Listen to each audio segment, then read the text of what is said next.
The current president of the United States did something that he promised he would not do 2 years earlier. When Joe Biden was running for president in June of 2022, he said, "It's hard to believe this has to be said, but unlike this president," and he was referring to Donald Trump, "I'll do my job and take responsibility.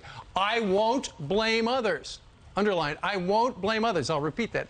"And I'll never forget that the job isn't about me, it's about you." Well, you know what? As of a tweet last night, he was blaming the Republicans. Yeah, it used to be Putin, but now he's blaming the Republicans. He tweeted this out. "Republicans are doing nothing but obstructing our efforts to crack down on gas price gouging, lower food prices, lower health care costs, and hopefully soon lower your prescription drug costs. This is not right, and that's why the election is going to be so darn important." Tommy Tuberville came out and says Joe Biden believes that the American people are fools, and I think that's so true.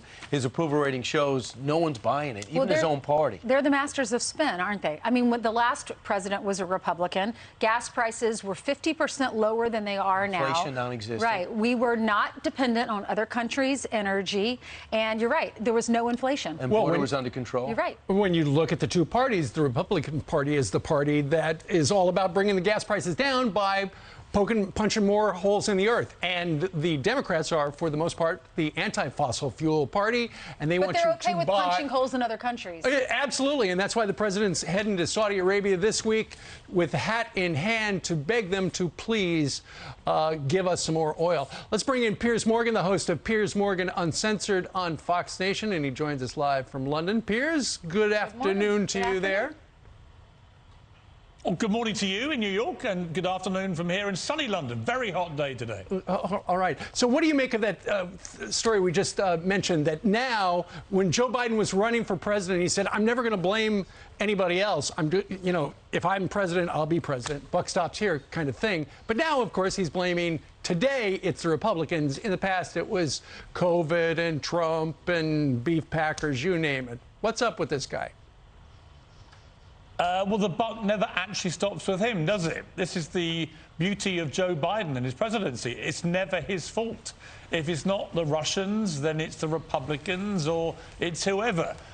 He's also a shameless hypocrite. This is the man that was going to freeze out Saudi Arabia as a pariah, and he declared war from a pro-climate change stance on American industry and on people, drilling for oil and gas here in America.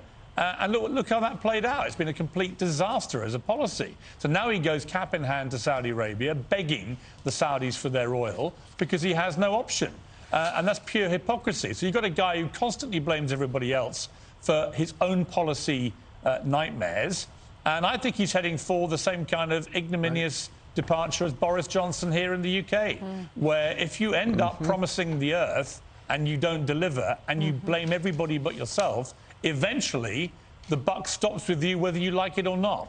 You know, the one thing I found astounding, there was a story saying when the president lands in Saudi Arabia, leaves on Tuesday to go over there and visit, he's going to find a totally different Middle East, where the Palestinian story is not the story, where Israel has alliances and where most have galvanized against Iran. Really? Guess who deserves credit for that? Could you at least mention the Abraham Accords? Mention who spurred that on? Don't at one point you have to say that it didn't happen organically and say that was the Trump administration that did that? Robert O'Brien and Jared Kushner and others? And Mike Pompeo? Well, what you certainly have to give Donald Trump a lot of credit for telling America repeatedly and Europe, do not be over-reliant on Russia for your energy, because that will come back and bite you. And that's exactly what's happened. There are videos that you can see of him, basically imploring the Germans, for example. You are becoming a hostage to fortune here with Putin. And they totally ignored him. Angela Merkel carried on this insane policy of becoming massively reliant on Russian energy. And now look at them.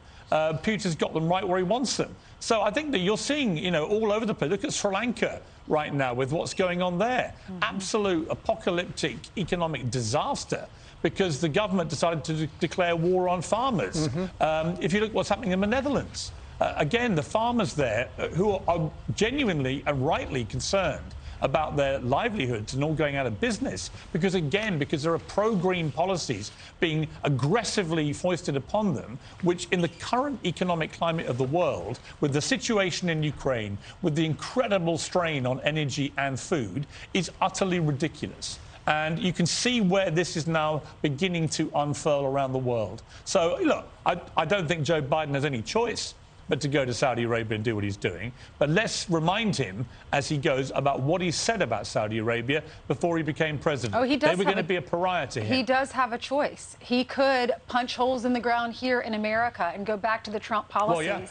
He does have that choice. We were showing video while you were talking about the Netherlands, what's happening there, similar to what happened in Canada with the trucks. They're blocking the streets with the tractors because they're talking about cutting emissions there for the farmers and their fertilizer by 50%. But you mentioned Boris Johnson. Let's talk about this. There are 11 people that now want that job as prime minister. What are your thoughts on that? What's the future of the Conservative Party there?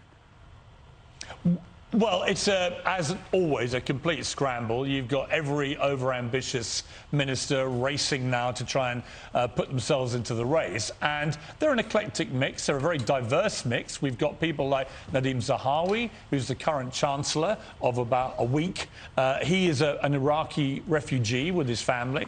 You've got Sajid Javid, who was the health secretary but resigned before Boris Johnson went, who is the son of a Pakistani immigrant bus driver. So there's some very inspiring stories here amongst the candidates. But if you want me to put my betting head on, I would say that by next Wednesday, which is when Parliament goes into summer recess, I would think they'll be down to 2 candidates. And I suspect that one of them will be Rishi Sunak, who until recently was Boris Johnson's chancellor for his tenure and is, in my estimation, probably the smartest person out there of the candidate race at the moment. And it's an interesting I think, scenario developing here, where Rishi Sunak, who's been the chancellor through the pandemic and seen the massive economic damage that's caused, he is saying, don't believe all those who want to slash your taxes. All the other candidates, almost bar none, are saying, we're going to slash your taxes, slash your taxes. And in fact, someone came to his defence today and said, Rishi Sunak may be right about this. And it was a guy called Dominic Lawson, whose father, Nigel Lawson, was the Chancellor under Margaret Thatcher. And what they did was initially they put up taxes when they were in economic straits, and then they brought them crashing down. And they only brought them crashing down when they thought the economy could withstand it. Crashing taxes right now sounds good and is a people pleaser for these candidates with the electorate and with the Tory membership. But if you do it in surging inflation of over 10, 11% right now, it could be utterly disastrous. And you can look no further again than Sri Lanka, where the government did slash taxes back in 2019 and then got hit by the pandemic and Ukraine, and now having, I think inflation's raging at 50%. Complete disaster. So you've got to be prudent in these times. And I think Sunak will be up against one other candidate by next Wednesday, and I suspect he may win. And there we're looking at some of the video of the people in Sri Lanka who took over where the leader of that country lived because of the bone-grinding economic situation there. Hey, Piers, you're nobody better than you to talk about politics internationally. But I'm just curious, you live in London. What do people in Great Britain say about what's happening currently here in the United States? The United States is always a leader in so many different things regarding Joe Biden. He's got unbelievably now historic low poll numbers. Are the people of Europe behind him? Do they think it's a good idea what kind of agenda he's pushing, or do they think, oh, what's up with this guy? I think they think he's a joke, and I don't say that with any delight whatsoever. I think that we need a strong America. We need strong leadership. I think the country is full of great people and is a very strong country. But you're currently looking like a rudderless ship by a man who sadly is showing his age more and more every day, who seems to have lost all control and is now into that position that Boris Johnson found himself in here, where he just spray guns blame on everybody but himself. And the moment a leader starts to do that and stops taking personal accountability, I think the public can see right through it. I think the American people, I've just seen the latest poll on Joe Biden today, absolute disasterville. And I think the British public, all we see, honestly, over here are the endless gaffes and mistakes that Joe Biden makes, the moments where he has a kind of senior moment where, you know, the other day repeating himself, reading stuff off auto cue, the constant and weird announcements and dramatic policy changes that he then reins back and the White House have to rein back.